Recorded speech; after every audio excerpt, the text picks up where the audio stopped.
ਕਹਿੰਦਾ ਲੈ ਜਾਓ ਹੈ ਹਾਂਜੀ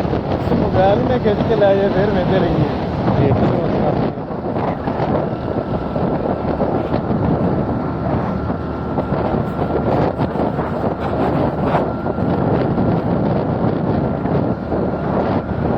ਫਿਰ ਗਾਲ ਆ ਰਹੀ ਲੱਗਦਾ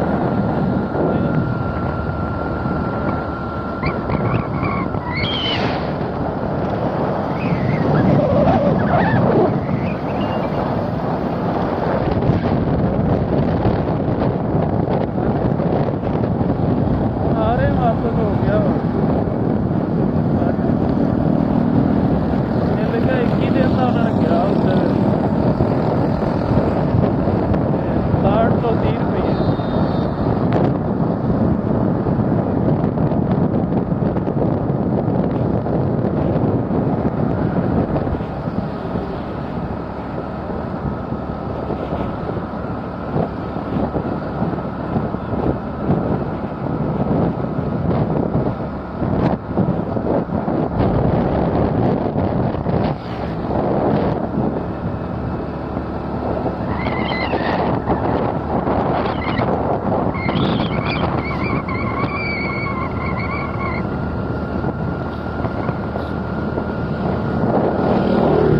वो तो एडी लंबी कर की करनी